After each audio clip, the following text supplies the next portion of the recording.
Bom dia, gente! Aulinha de ciências hoje, tá? Para continuarmos aí o nosso sistema nervoso, né? Que a gente começou na aula passada. Sistema nervoso e endócrino, né? Capítulo 5. Hoje nós vamos continuar, página 205 até a página 210, certo? Então, vamos lá. Na página 205, funcionamento do sistema nervoso.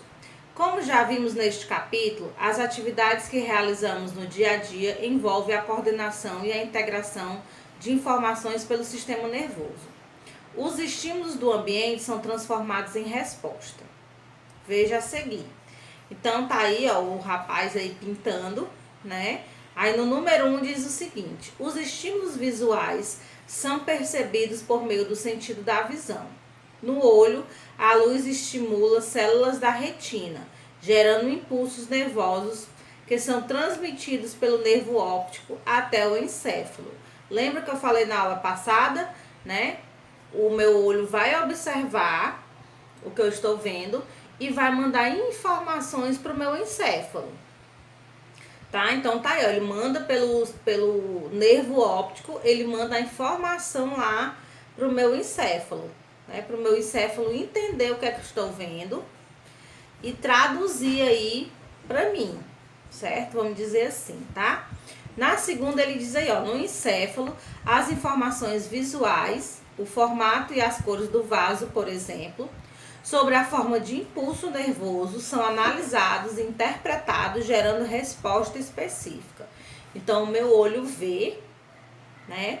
Capta ali aquela imagem. O meu nervo óptico manda para o meu encéfalo analisa e interpreta o que eu estou vendo e manda as informações para mim, certo?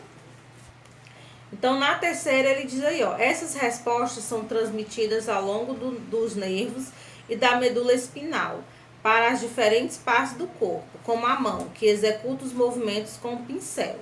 Então, repetindo aí todo o processo, o meu olho vai ver, vai observar ali a imagem, vai ser transmitido pelo meu nervo óptico para o encéfalo vai analisar e interpretar o que é que eu tenho que fazer.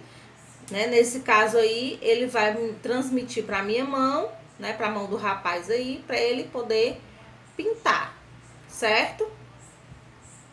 A transmissão dos impulsos nervosos ocorre graças à interação entre as células nervosas, representadas principalmente pelos neurônios. E o que são esses neurônios? São células responsáveis, né, pela transmissão de impulsos nervosos. Na página 206, ele continua aí o texto. Quando um determinado estímulo chega ao neurônio, ocorre uma série de alterações nessas células.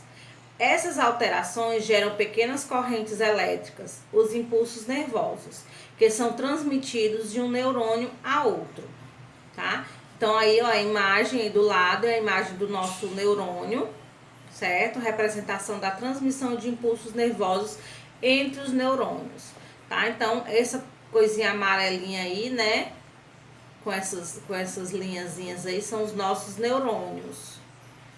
Tá? E essas partezinhas brilhantes aí, são os impulsos nervosos, tá? São representados aí por esses pontinhos luminosos, tá? Então, esses impulsos nervosos são essas luzinhas aí, esses pontinhos luminosos, certo? Ele fala aí no texto sobre o reflexo, né? Que todo mundo tem, né? Esse ato de reflexo, que as pessoas chamam de ação e reação, né? Ele diz aí, ó, em algumas situações, nosso corpo reage com tanta rapidez a um estímulo que a resposta é gerada antes mesmo de tomarmos consciência da situação. Essa resposta, chamada reflexo, é involuntária e não é analisada no encéfalo. É o que acontece na situação abaixo. Vamos analisá-la. Então, aí, ó, a menina pega aí uma esfirra, né? Uma esfirra, é o nome disso aí. É, uma esfirra, né? Ela pega a esfirra, só que a esfirra tá muito quente. Então, ela pega, na hora que ela sente que tá quente, ela solta bem rápido, né? E ela vai sentir aí o ardorzinho nos dedos, né?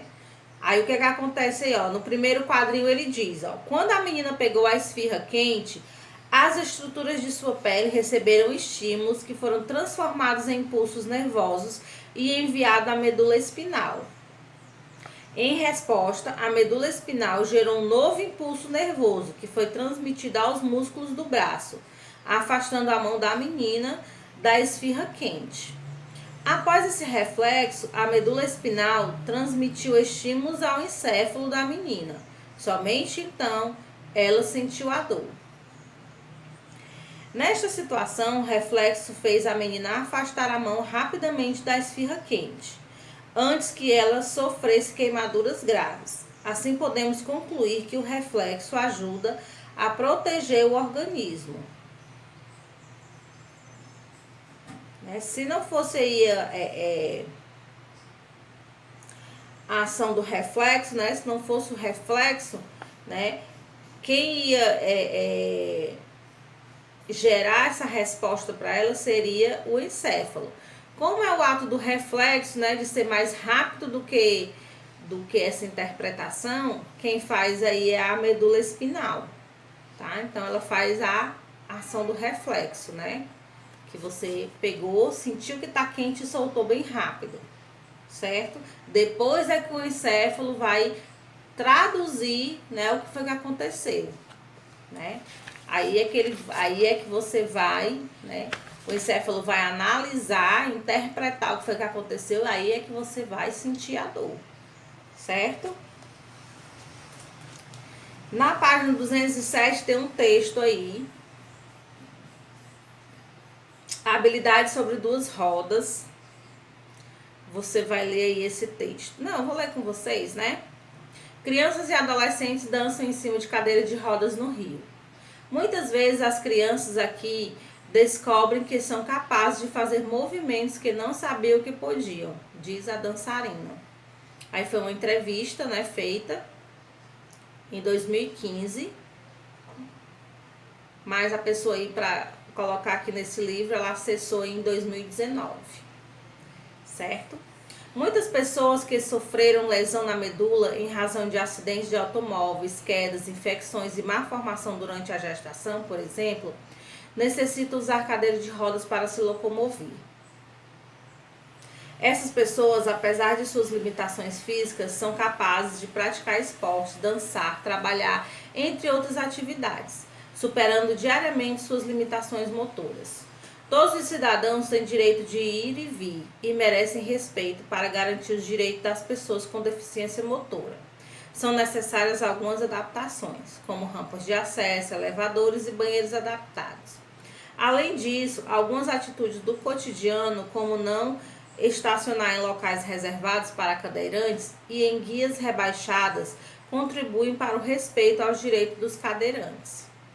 Tem muita gente que não respeita isso, né? E estacionam lá onde tem um símbolozinho de cadeirante. Você já viu algum esporte praticado por pessoas com alguma deficiência física? Em caso afirmativo, como esse esporte era praticado? Comente sobre isso com seus colegas. Isso aí não dá pra gente fazer, né? Que a gente não tá na escola. B, você conhece alguma pessoa que usa cadeira de rodas? Pergunte a ela como é o seu dia a dia. Eu não conheço ninguém que usa cadeira de roda, infelizmente. E vocês conhecem? Vamos lá conversar com ela, né? Para saber como é o dia a dia dela, quais as dificuldades que ela tem, né? Em se locomover pela cidade, pelo bairro. Na página 208 e 209 é um jogo da memória, tá? Então, vocês vão fazer esse jogo da memória. Vão pegar lá, ó, na página 23 e 25, ó, tá aqui, ó. Tá? Vocês vão destacar aí, tá? O joguinho da memória. Passei, foi 2 folhas de uma vez. Ó, tá? Vou destacar aí o joguinho da memória e vão jogar. Vocês vão fazer 2 coisas pra mim. A primeira, né? Vocês vão gravar um vídeo pra mim brincando, certo? Fazendo aí com alguém, chama alguém, a mãe, a irmã, a prima, a avó, para fazer o joguinho da memória. Vão praticar aí, né? Brincar. E depois vocês vão responder aí essas 5 questões, certo? E vão mandar para mim também, ok? Na página 210 é a atividade. Vocês vão pausar aí o vídeo, vão responder e vão voltar para a gente corrigir. Na primeira diz assim, ó, selecione a palavra entre parênteses que completa corretamente as sentenças e escreva-as nos espaços reservados. Então, eu já vou dar a resposta, você confere aí com o que você fez. A parte central do sistema nervoso é responsável por receber as informações de diferentes partes do corpo, interpretá-las e, assim, formular e enviar respostas. B. A parte periférica do sistema nervoso é formado pelos nervos e é responsável por fazer a comunicação da parte central desse sistema com as demais partes do corpo. Então, você bota aí na A, central, na B, periférica. Lembrando de colocar os certinhos, tá? 2. Quando encostamos o dedo da mão no espinho de uma planta, imediatamente afastamos o dedo dele. Essa reação é rápida e ocorre antes mesmo de pensarmos em como agir em relação à dor. A. Como é chamada essa reação? Já acabou de ver, né? Chamada de reflexo. E aí, qual sua informação para o corpo humano? Então, o reflexo, né? Ela evita maiores danos, né? Para o corpo humano, como machucar o dedo no contato com o espinho. Então, o reflexo, né? Ele evita que aconteça coisas mais graves, né? Ao nosso corpo. Então, você coloca aí. B. Assinale a alternativa que representa o caminho percorrido pelo impulso nervoso em nosso corpo durante o reflexo. Então, você vai marcar aí o terceiro, tá? Você pega no espinho, né? Fura o dedo no espinho e ele vai somente até a medula espinhal. Ele não chega ao cérebro, tá? Então, ó, é o último desenhozinho aqui, ó. Tá? Você vai marcar. Ok? Lembrando de colocar X, colocar o certo, tá? Então, beijinhos e até a próxima aula.